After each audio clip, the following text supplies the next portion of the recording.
Chers amis du football, bonjour et bienvenue dans ce 27e épisode de Dribble où nous allons revenir aujourd'hui sur le derby du North London entre Arsenal et Tottenham.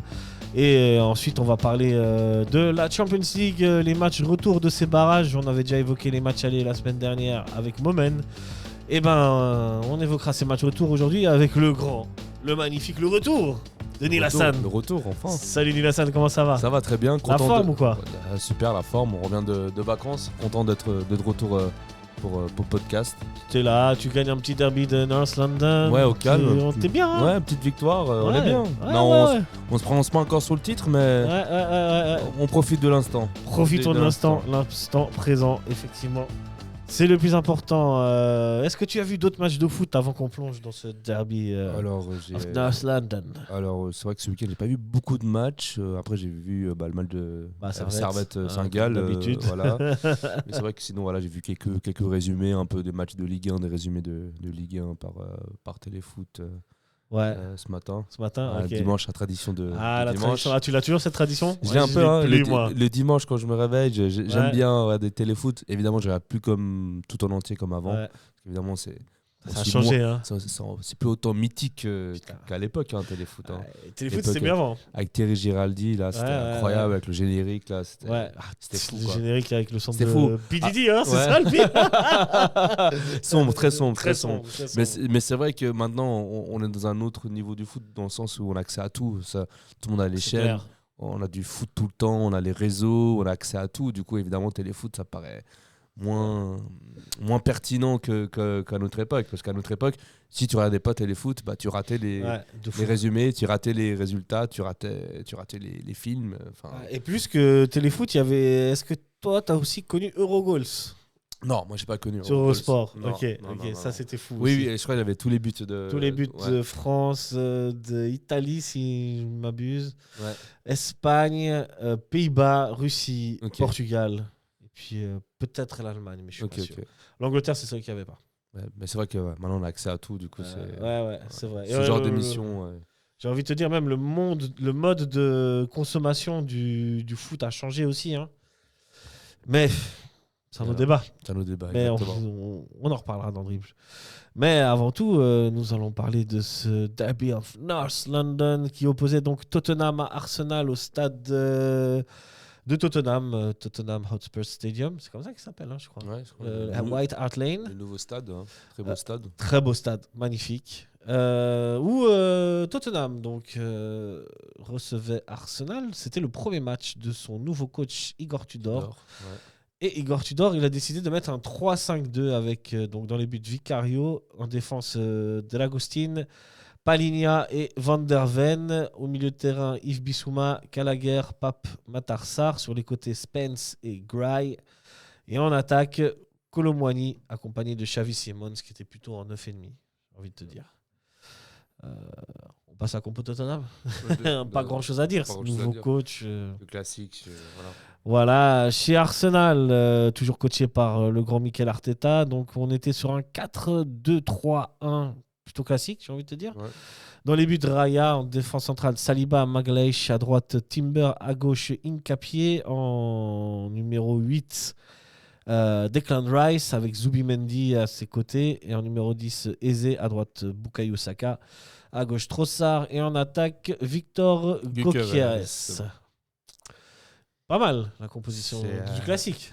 Du classique, et puis on voit que l'équipe est solide, quoi. Même s'il y a un blessé ou deux absents, on arrive à remplacer les joueurs, on en parlera après, mais ceux qui ont marqué, c'est des joueurs qui viennent du recrutement de cette saison. C'est vrai. Et c'est vrai que les 2 dernières saisons, Arsenal a lutté contre le titre jusqu'à vers la fin, mais c'est un peu cassé la gueule à la fin parce qu'il manquait peut-être 2-3 joueurs de plus dans l'effectif. Et là, cette saison, on a l'impression qu'on ne peut pas faire mieux, quoi, parce que les doublons sont parfaits, quoi. Ouais. Des fois, les doublons sont même mieux que les joueurs titulaires. C'est vrai. On en parlera après des buteurs. Mais... Tu avais plutôt un Martin Odegaard qui aurait pu prétendre à une place de titulaire, qui est un peu blessé. Martinelli, pour moi, souvent il était titulaire. Maintenant, tu es plus spécialiste que moi, donc peut-être pas tant que ça. Mais c'est vrai que qualitativement, tu as des postes qui sont presque doublés, quoi. Ouais. Madueke, c'est un bon joueur aussi qui va rentrer. Odegaard est parti, mais Zubimendi le remplace c'est vrai. Très très bien, quoi. C'est vrai. C'est impressionnant, quoi. C'est vraiment que cette saison, Arsenal, chapeau pour le recrutement qu'ils ont fait cette année, qui était assez intelligent et qui porte ses fruits. Et peut-être que ça amènera au Graal. Ça amènera Arsenal au titre. Peut-être, je dis bien peut-être. On va revenir à ça. Mais d'abord, on va parler du match. Et franchement, donc Arsenal s'est imposé 4-1. Franchement, il n'y a pas eu photo dans ce match-là. Dès le début du match, Arsenal a posé la domination, a posé son jeu, a vraiment pressé Tottenham. Ouais, totalement. Mais Tottenham a su revenir. Hein. Ouais. Revenir par Colomani. On prend la première mi-temps, c'est d'abord une ouverture du score de Eze à la 32e minute. À ce moment-là, ça a récompensé une domination totale d'Arsenal. C'est assez logique. Ouais. Et 2 minutes après, comme souvent... un but venu nulle part. Nulle part de Colomani. Un partout à la mi-temps d'ailleurs. Hein. Pardon, excuse-moi. C'est pas logique mais... C'est le score à la mi-temps. C'est le score à la mi-temps. On se dit que peut-être qu'Arsenal va pousser plus et peut-être que là, Arsenal va... S'il continue à mettre le rythme là, normalement, ça devrait passer. Clairement. Tottenham, il ne devrait pas avoir... on voit le classement. Hein. Ouais. Arsenal est premier et Tottenham, il faut dire les termes, oui. Avant le début du match, était 15-16e. Aujourd'hui, c'était le premier contre le 15e. Hein. Évidemment. Et puis Tottenham, même s'ils ont gagné l'Europa League la saison dernière, ces 2 dernières saisons, il reste à cette place de 15e. Quoi. Oui, la saison dernière était mauvaise. C'est vrai que pour un club de la stature de Tottenham, c'est assez... peu de gens en parlent, parce que beaucoup de gens en parlaient quand Manchester n'allait pas bien, parce que Manchester est peut-être un club qui a beaucoup plus d'aura. Beaucoup plus, et beaucoup plus connu à travers le monde, a beaucoup plus de supporters. Et beaucoup plus de titres. Tottenham est revenu dans la lumière dans ces 10 dernières années, ces 15-10 dernières années.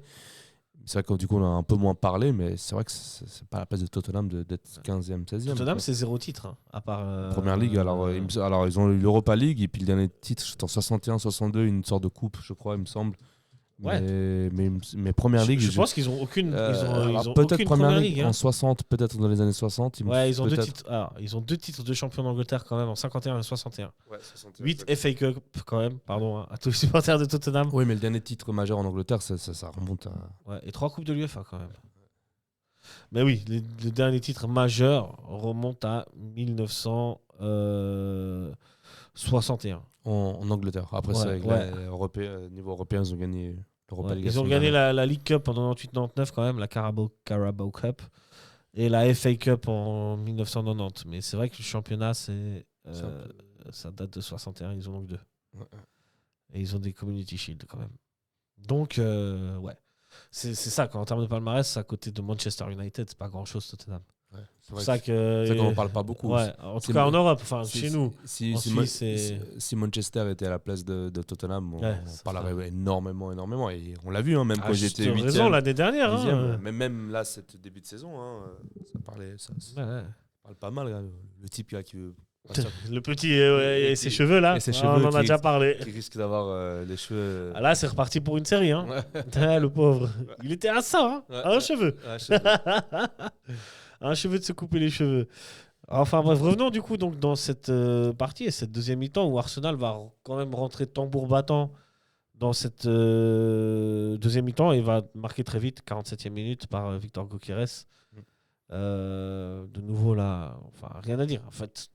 C'était tout en maîtrise, quoi. Arsenal a plané sur cette rencontre. A marché sur tout un, même si après ce but de Gyökeres, il y a un but annulé par un but de Colomani sur une petite faute. C'est vrai que c'est assez généreux quand même. C'est vrai. Très intelligent de la part de Gabriel d'être laissé tomber. Ouais. Mais c'est vrai que c'est très très généreux, surtout que c'est en Angleterre. Hein. C'est surprenant que ce soit validé, cette décision soit validée. Mais voilà, donc dans le foot, tout peut aller vite. Ce but-là était validé, on repartait sur un 2-2. C'est vrai. Ça change un peu la physionomie du match. Mais pas tant que ça, je pense. Parce que Arsenal restait quand même au-dessus. Reste supérieur et dominateur. Et a continué à dominer, à attaquer et va marquer le 3e but à la 61e minute par Eze. Et là, moi je me suis dit, là, l'histoire est pliée. Je vois pas comment Tottenham peut revenir. Déjà qu'il proposait quasiment rien en termes de jeu, c'est terminé, quoi. C'était terminé, exactement. Il y a cette action de Richarlison à la fin, vers la 82e minute, cette talonnade là, il y a un très gros arrêt de Raya. Et à ce moment-là, il y a toujours 3-1. Ça peut faire revenir Tottenham à 3-2 et on ne sait jamais. Ouais, on sait jamais. C'est vrai que Tottenham n'a pas du tout dominé, mais a quand même des occasions qui étaient assez franches. Tottenham, sur 3-4 actions, pouvait piquer fort et marquer. Mais franchement, au vu de la partie, Arsenal a complètement maîtrisé le sujet de A à Z. En termes de stats, c'est 20 tirs à 6 pour Arsenal. Bon, 5 cadrés de Tottenham contre 6 de Arsenal. C'est là où le peu d'actions que Tottenham a eu, ça a été des actions très grosses, très dangereuses. On voit c'était le premier contre le 15e, 16e de première ligue. Quoi. On a vu la différence. Quoi. Clairement. C'est impressionnante. Clairement. Pour le reste, ça a été... Et puis du coup, après encore but de Gyökeres, enfin le 3-1 de Hayes et de Gyökeres. Et puis là, on peut lancer le débat sur Gyökeres. Est-ce que c'est une bonne recrue on en parlait au début de la saison, même dans cette émission. On était un peu pas sceptique, mais on attendait de voir. C'est vrai que là, j'ai pas exactement les stats, mais il me semble qu'il a 14 buts en première ligue. Il me semble qu'il a 14 buts en première ligue. Il est à 10 buts en première ligue. 10 buts en première ligue. Ouais, et 10 buts en 25 matchs. Mais en tout, il a 14, non? Peut-être sur toute la saison. Okay. Alors, tu rajoutes... il a 15 buts. Tu rajoutes 4 en Champions League plus 1 en League Cup. C'est vrai que Arsenal, alors ces 2 dernières années, a toujours joué le titre, mais il n'y avait pas cet attaquant qui pouvait peut-être marquer, arriver en fin de saison à avoir 15-20 buts. Peut-être ce Gyökeres-là, en première ligue, on l'a trouvé. À la fin de saison, va arriver à ses 15-20 buts qui évidemment qui ont rien à voir avec les stats d'Haaland, qui est sur une autre planète. Mais c'est peut-être ce qui a manqué à Arsenal les 2 dernières saisons. C'est que collectivement, c'était très fort, mais il n'y avait pas un buteur pour mettre cette dizaine de buts. C'est vrai que si on compare... C'est ça qui fera la différence pour toi, qui pourrait mener Arsenal au titre. Entre autres, c'est ce buteur-là, qui est évidemment qui n'a pas les mêmes stats que Haaland, qui va pas finir 2e ou dans le top 3 des buteurs de Première Ligue, mais qui aura quand même des meilleurs stats que tous les autres numéro 9 qu'Arsenal a connus ces 5 dernières années. C'est vrai. C'est vrai qu'il avait Lacazette, il avait Aubameyang, mais c'est vrai que... C'est pas le rendement de Gyökeres. C'était pas le... Voilà, c'est Lacazette à un moment, oui. Aubameyang à un moment, oui. Il avait du rendement, mais depuis que... il marquait beaucoup. Oui, il marquait beaucoup, mais quand Aubameyang est parti, c'est vrai que Lacazette n'a pas su vraiment marquer autant qu'il aurait fallu.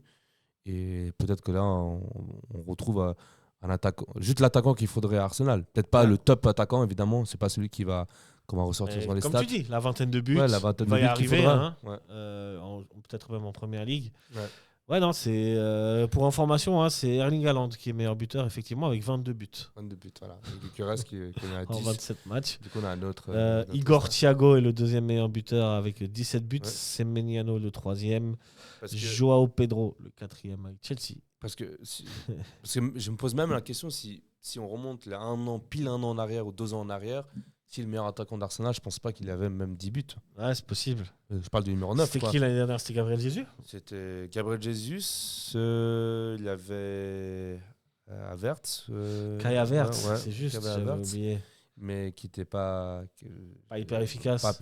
Pas hyper qui est efficace. Même pas attaquant en plus à la base. Ouais, mais qui a eu aussi pas mal de blessures aussi. Ouais. Mais il me semble, si je dis pas de bêtises, que au niveau statistique, pour un numéro 9 à Arsenal, Gyökeres pour l'instant... il répond à la statistique. Il répond positivement. Il répond, mais c'est pas waouh, il est en train de s'imposer, il est en train de marquer les esprits. Il répond un peu, il fait le taf là. Voilà, il fait ce pourquoi on lui a demandé de venir. Voilà pourquoi on l'a recruté. On l'a pas recruté pour qu'il marque 30 buts à Arsenal.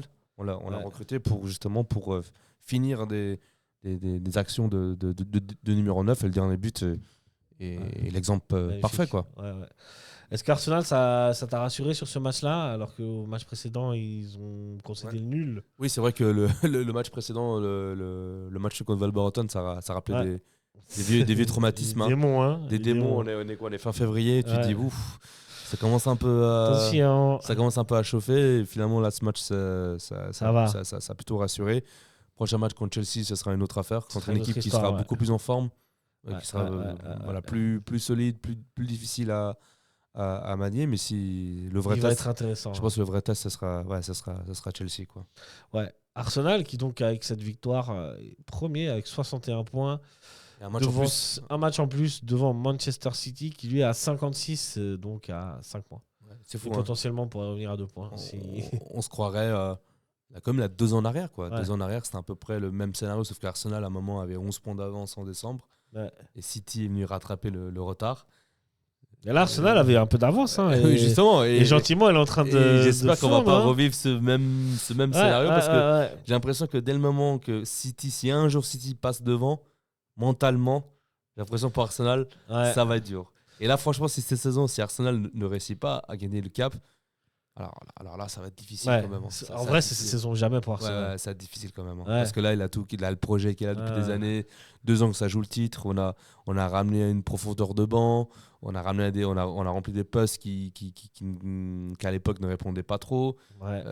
C'est vrai que si c'est pas cette saison-là. Je parle de première ligue. Après, bien sûr. Parce que Arsenal, là, quand au titre, c'est impressionnant en course. À tous les niveaux. Il y a la Carabao Cup, il y a la FA Cup, la Champions League et la première ligue. Hein. Et ils sont premiers partout. Hein. Il y aura la finale contre City déjà. Pour la Cup, la Carabao Cup, je pense. Ce sera un gros test aussi. Hein. Et je préfère qu'on gagne, qu'Arsenal gagne la première ligue. Sûr. Que cette Carabao Cup. Effectivement. Quadruplé ? Est-ce que quadruplé de Arsenal pour le moment, c'est possible. C'est possible. Donc, Manchester City qui poursuit. Ensuite, Aston Villa n'est pas loin. Et Chelsea, effectivement, 4e avec 45 points.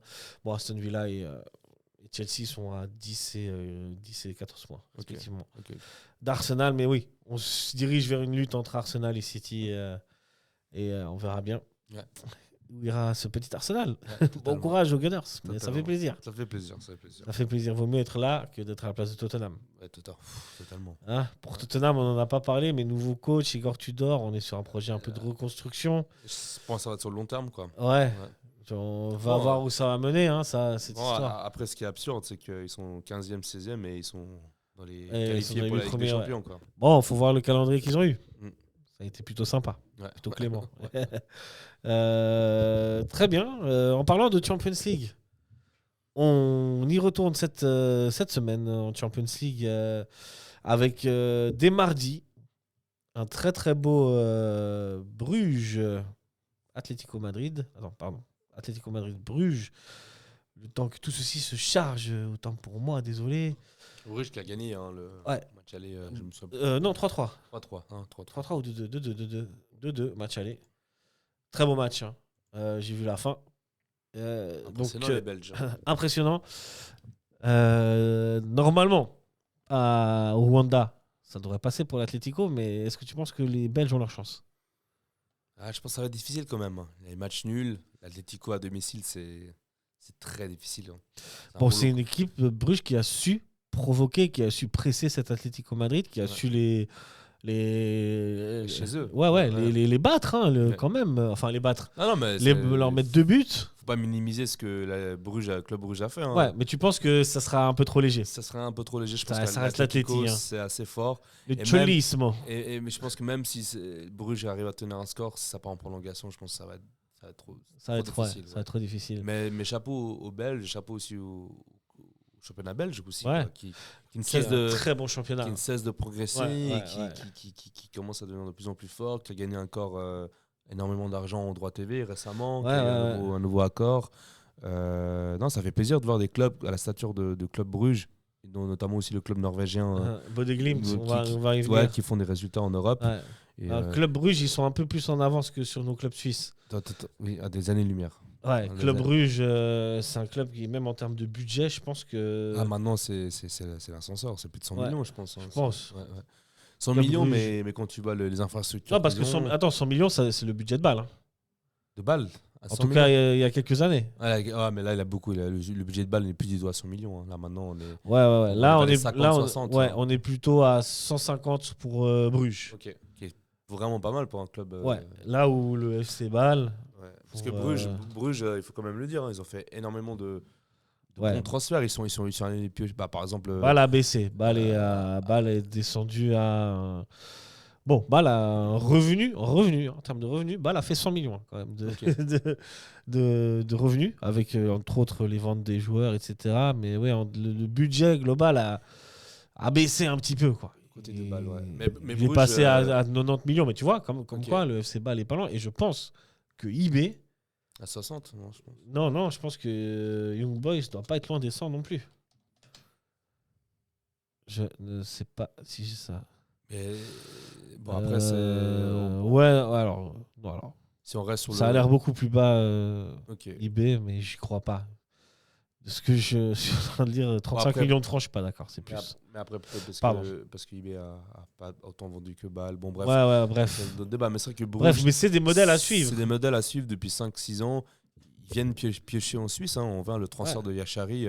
Tous les clubs, ils l'ont pris pour 6 millions. Ouais. Yachari a joué une saison au Club Bruges, il est vendu pour plus de 40 millions à la 6 Milan. C'est fou, une saison. La différence entre Yachari de Lucerne et de Bruges, c'est une saison. Et le prix, il est. Le prix, il est. Après, il performe dans une équipe qui joue la Champions League. Voilà, après, c'est une équipe qui joue la Champions League, qui se qualifie toujours dans les huitièmes de finale, qui a toujours eu des transferts intelligents. Pour moi, les clubs suisses devraient s'inspirer de ce modèle et de cette philosophie. Quoi. Je pense que Bâle essaye de s'inspirer de ça, mais avec moins de réussite. Bâle a connu ça à une période. Ouais. Bâle a essayé de retrouver cette période, mais ça reste. Ça reste encore pour le moment moyen, mais bon, il fallait déjà prendre un bon coach. Ouais. Pas sur Steiner. Pas parier sur. Ouais, clairement. Bruges, qui donc pour toi ne passera pas. Je ne pense pas. Ça va être difficile quand même. Moi, je ne pense pas non plus, mais ça va être intéressant à voir. Newcastle-Karabakh, Newcastle s'est imposé 6-1 en match aller. Bon, match retour à Newcastle, voilà. Pas grand-chose à dire. Ouais. Leverkusen, Olympiakos, je crois que Leverkusen a gagné 2-0 là-bas à Athènes. Ouais. Donc là aussi, normalement, Leverkusen devrait passer. Là où c'est intéressant, c'est le Inter Bodø/Glimt. Match retour, où Bodø s'est imposé 3-1 à Bodø contre l'Inter. Et donc, le match retour, l'Inter est obligé de gagner par 3 buts d'écart pour se qualifier. Ouais. Alors là, moi, je pense que c'est pas Bodø/Glimt est plutôt pas mal. Quoi. Enfin, l'Inter reste quand même, dans le sens, c'est chez eux, c'est un club de Serie A, c'est un rouleau compresseur. Et je crois qu'ils sont, je sais pas combien ils sont au classement actuel. Ils sont premiers, l'Inter. Ils sont premiers, l'Inter. Grosse expérience. Ils peuvent passer le cap. Ouais, mais 3, il va falloir. Il faut mettre 3 sans se faire encaisser de but. Et surtout, Bodø/Glimt, c'est une équipe qui est assez intéressante, qui était demi-finaliste de l'Europa League la saison dernière. Contre Tottenham. Qui a été quart de finaliste d'Europa il n'y a pas si longtemps que ça. Ils ont un projet de jeu qui est assez intéressant. Ouais. En barrage de Ligue des Champions cette saison, je ne sais plus contre qui ils avaient joué, mais j'ai vu quelques extraits. C'était.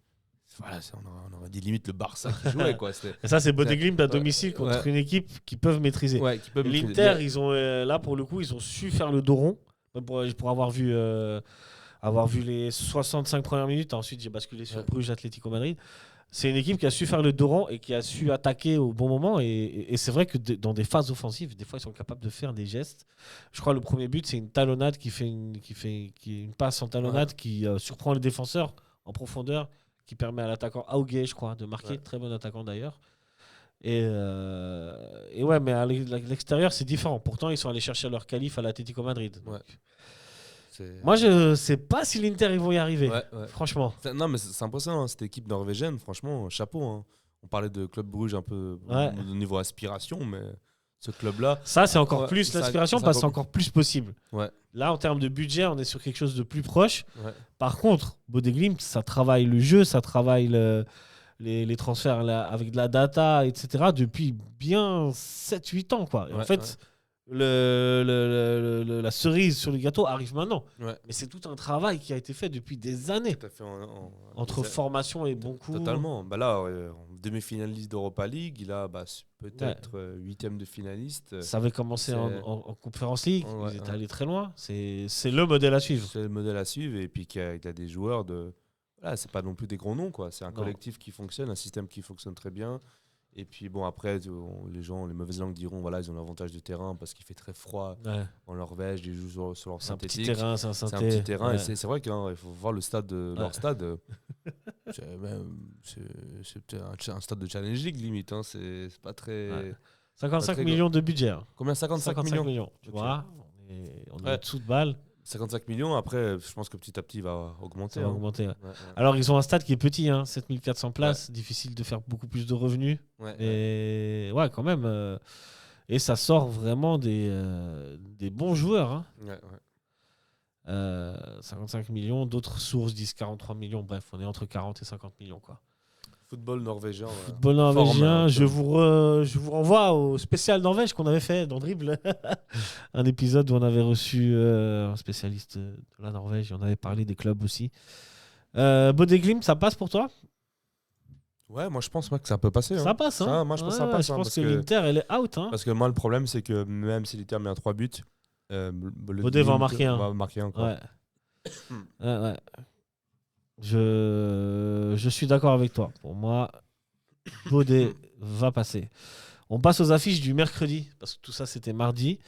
Mercredi, 18h45, un Atalanta Dortmund. Dortmund a gagné déjà 2-0 à l'aller, mais attention, on ne sait jamais à Bergame. Donc, comment tu vois cette affiche-là ?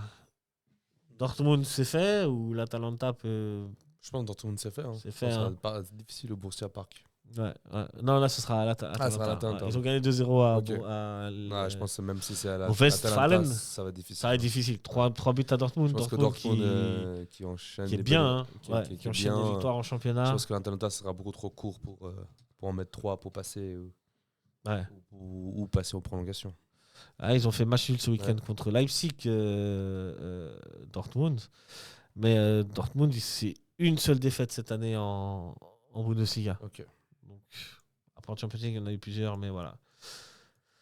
Dortmund, ça devrait le faire. Ça devrait le faire, ouais. Hop, pardon, j'ai un problème d'ordinateur. La fiche suivante, ce sera Juve Galatasaray. Et en match aller, Galatasaray s'est imposé 5-2. Ce qui fait que la Juve, quand même. Ouais, c'est fou, hein. C'est dingue quand même. Ce qui fait que la Juve se retrouve à devoir gagner par 4 buts d'écart ou 3 plus penalty. C'est totalement fou quand même. C'est fou. Est-ce qu'ils vont y arriver, tu penses ? Après, la Juve, j'ai l'impression que des fois, ils peuvent faire des miracles sur des matchs retour. Mais moi, Galatasaray, j'ai l'impression que je pense pas qu'ils vont se prendre une tollée au Juventus Stadium, quoi. Ils seraient capables, mais je pense pas non plus. Avec un avantage comme ça. C'est pas impossible pour la Juve, parce que la Juve est quand même bien supérieure à Galatasaray. Bien supérieure, je sais pas. Parce que quand je vois l'attaque des deux équipes, je la trouve peut-être plus sexy du côté de Galatasaray. Avec Osimhen, Noah Lang. Alors, au niveau de l'attaque, après, c'est des noms. Après, je parle de ce niveau collectif. C'est vrai. Et ils peuvent faire entrer Leroy Sané, Mauro Icardi. En attaque, c'est quand même du lourd. C'est des noms. Leroy Sané, Icardi. Excuse-moi, Osimhen. Osimhen, il a combien de buts en Turquie là ? Osimhen, il a combien de buts en Turquie ? Je vais te dire ça. Mais quand même, Osimhen. Icardi, je suis d'accord avec toi, c'est peut-être un nom. C'est un nom, Icardi. C'est pas. Icardi, il a fait son chemin un peu. Il a fait son chemin. Et Leroy Sané, on en pense quoi ? Leroy Sané, j'ai l'impression que c'est plus un nom maintenant. Enfin, je suis désolé, mais pour moi, dès le moment où tu te retrouves à Galatasaray. C'est c'est comme Drogba quand il arrive à Galatasaray. Mais justement, je pense que ça a changé. Là Osimhen, il arrive à Galatasaray alors qu'il est au top de sa... Oui, au top de sa forme. Mais après, est-ce qu'il a les joueurs autour pour performer, tu vois ? C'est collectif, tu vois. Il faut un milieu de terrain qui... Ils ont l'air de l'avoir, là, cette année. Mais c'est vrai que 5-2, oui, je sais pas, c'est... Noah Lang, tu as Torreira, Gabriel au milieu. Et en fait, peut-être que la défense, c'est peut-être le point faible de cette équipe avec Davinson Sanchez, Baladacci. Ok. Mais bon, après, peut-être. J'arrive pas à trouver le but d'Osimhen. Mais c'est assez inquiétant quand même de. Enfin, c'est triste pour le championnat italien. Ouais, là, les Italiens, ils ont pris cher. Hein. Que la Juve est pas favorite quoi, sur ce. Ouais. Regarde l'attaque de la Juve. En attaque, ils ont Yildiz, bon, extraordinaire, mais t'as McKennie et Conceição. Est-ce que c'est plus. Non, franchement, non, tu vois ouais, ça. En défense, t'as Lloyd Kelly, Bremer, Kaloulou et Andrea Cambiasso. Ah, c'est solide, mais voilà, hein, franchement, moi, je ne vois pas la Juve remonter. Mais on ne sait jamais. On sait jamais. Tout est possible. Toi, tu penses que oui? Non, finalement, je pense pas. Non, finalement, non. Ça va être difficile. Ça va être difficile. Enfin, ce serait quand même incroyable de voir quand même l'Inter et la Juve sortir aussi prématurément. Et l'Atalanta, ça va faire 3 clubs italiens. Et surtout bon, peut-être Dortmund, c'est fort, mais surtout se faire sortir par un club norvégien et club turc. Vrai, ouais. Et Naples qui est déjà sorti, en fait, il n'y aurait plus de club italien en Champions League. Dès les 8e. Assez triste quand même. C'est assez triste. À voir. On termine par Paris Saint-Germain. Il nous reste 2 affiches. Paris Saint-Germain, Monaco. Victoire de Paris à l'aller 3-2. Est-ce que tu vois vraiment ce Monaco-là renverser la tendance? C'est pas impossible. Ouais, tu penses? C'est pas impossible. Bon, là, Monaco, ils ont fait un bon résultat. Je pense que c'est trop faible. Mais c'est vrai que oui, c'est pas impossible. Il faudrait des circonstances. Il faudrait un carton rouge. Il faudrait... oui, alors ça, ça pourrait. Et même avec ça. Il faudrait des circonstances pendant le match. Mais c'est vrai que Paris reste quand même bien supérieur à Monaco. Je pense aussi. On va vite parce que le plus intéressant, ce sera quand même ce Real Madrid-Benfica. Ouais. Il s'est passé beaucoup de choses au match aller. Je sais pas si tu l'as vu. Oui. Ouais. Des insultes racistes envers Vinicius. Beaucoup de choses extra-sportives. Ouais. Pas très classe certains joueurs de Benfica, mais bon, c'est staff, comme ça. L'entraîneur, c'est difficile. Quoi. On va rester quand même sur le football aujourd'hui. Le Real Madrid s'est imposé donc 1-0 face à ce Benfica. Est-ce que tu vois Benfica aller s'imposer à Madrid, Santiago Bernabéu et éliminer ce Real là? Ça reste difficile quand même. Hein. Ouais. Mais d'accord. Ça reste difficile, mais en même temps. Benfica, j'ai l'impression que ces derniers temps était en Champions League, je parle. En Champions League était plutôt pas mal. C'est vrai. En Ligue des Champions. Ouais. C'est vrai. Mais même en championnat, il y a du mieux. Mais c'est vrai que ça va faire bizarre de revoir Mourinho aussi. Non, il sera suspendu. Ah oui, il sera suspendu. Oui. Bon, tu vas dans les tribunes. Mais... Tout le temps suspendu celui-là. Ouais, bah écoute, à un moment donné. Hein. Mais ouais, Benfica, ça risque d'être compliqué parce que tu sais quoi, le Real Madrid, en une action, ils peuvent te marquer un but. Ouais. Ils ont les individualités pour. Collectivement, c'est effectivement pas incroyable. Mais s'il faut aller marquer dans les derniers instants, tu perds 1-0, tu vas assurer le 1-1, ils vont y arriver. Ouais. Mais je pense. Ils vont y arriver, mais c'est pas le Real qu'on a connu en Champions League. Quoi. J'ai l'impression que c'est beaucoup moins fort, beaucoup moins constant. Enfin, je ne dirais pas cette saison, le Real va gagner avec des champions. Non. Bah, si ça arrive, ce serait un exploit. Mais, qui gagnera la Ligue des Champions cette année? Alors, je sais pas pour. Alors... Ah, j'aime bien. Arsenal, je le dis pour toi. Alors, tu peux le dire pour moi? Arsenal. Non, alors, va gagner. Non, va gagner est un gros mot, mais. Quel est pour toi le favori actuellement? Il faut pas se cacher, c'est Arsenal. C'est Arsenal? Qu'on voit moi j'en ai un autre. Au classement, c'est le numéro 1 Arsenal. Ouais. Ok, oui. Et je crois qu'il me semble que c'est la seule équipe qui a pas perdu, je crois. C'est possible. Je vais aller voir le classement, mais il me semble que c'est la seule équipe qui n'a pas perdu et qui a été. Effectivement, Arsenal est la seule équipe qui n'a pas perdu et qui a même pas fait de match nul, qui a tout gagné, tout simplement. 8 matchs, 24 points. On a l'impression qu'en Champions League, ça a l'air solide. 23 buts marqués, 4 encaissés. La semaine dernière, Arsenal a perdu en demi-finale contre Paris. Et un grand gardien de la Mora a fait pas mal de beaux arrêts, mais là, j'ai l'impression que cette année, Arsenal a ce plus. C'est plus qu'il n'y avait pas la semaine dernière. C'est ce qu'on parlait au début de l'épisode.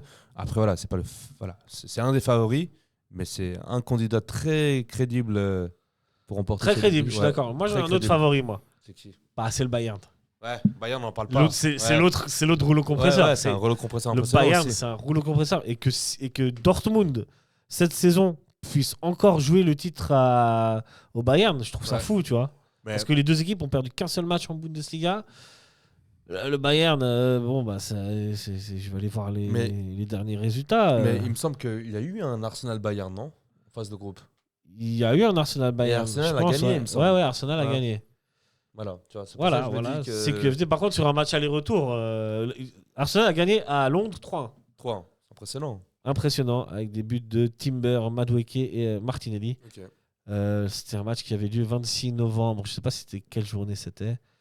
Le Bayern, tout simplement, c'est l'équipe qui a fini deuxième dans cette Ligue des Champions, avec une défaite qui était contre Arsenal. Sinon, c'est 7 victoires.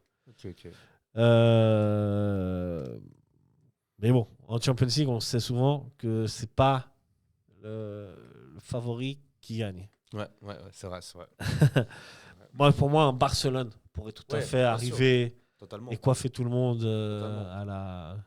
au mois d'avril, le mois d'avril, tout qui change, quoi. Ouais, totalement. Clairement. Mais sur le papier, normalement, Arsenal, Bayern. Ouais. Léger avantage au Bayern pour moi. C'est une équipe un peu plus solide. Ok. Mais Arsenal, c'est complet. Mais on en parlera. C'est complet. On en parlera. S'il y a une finale Arsenal-Bayern, on fera une émission spéciale. C'est vrai. On dira que 22 février, on avait dit ça. Je pense pas que ce sera ça, mais bon, on verra. Peut-être ça peut tomber dans des... Non, est-ce que Arsenal premier, Bayern deuxième, est-ce qu'ils peuvent se rencontrer avant les finales, la demi-finale? Je pense pas. Je crois pas. Je crois que parce tant que mieux. cette saison, ils ont fait un truc comme quoi ils pouvaient pas se rencontrer parce que l'année dernière, avec l'histoire de Liverpool, éliminé direct par Paris. Je sais pas. Mais voilà, très bien. Pardon. Merci, Ilassane. C'est à toi. Pour cet épisode de dribble, un peu plus court que d'habitude, mais toujours aussi bien, toujours aussi intense. On se retrouve la semaine prochaine pour un nouvel épisode. On parlera, je crois, il y a un derby de Madrid la semaine prochaine. Il me semble. Ce sera certainement le sujet de notre émission. Je vérifie quand même, pas dire de bêtises. Ou sinon, je vous laisse dans le flou. C'est pas mon genre. Mais on se retrouvera en tout cas la semaine prochaine pour plein de football. Et ce sera effectivement non, ce sera samedi. Tu suis la Liga, toi? Un peu, ouais. Le Betis. Ouais, le Betis. C'est vrai, le Betis. Le Betis qui est plutôt bien cette année. Ouais. Et ben, ce sera pas de derby de... Je me suis trompé. Pas de derby de Madrid là. Fake news. Fake news. It's a fake news. Oui. La lutte continue entre le Barça et le Real, qui sont premiers et deuxième. Peut-être on parlera de Liga la semaine prochaine. On verra. En tout cas, merci Nilassan. Merci à toi. Et vive le football. Vive le foot. Ciao à tous. Ciao. Bonne nuit. Bonne nuit.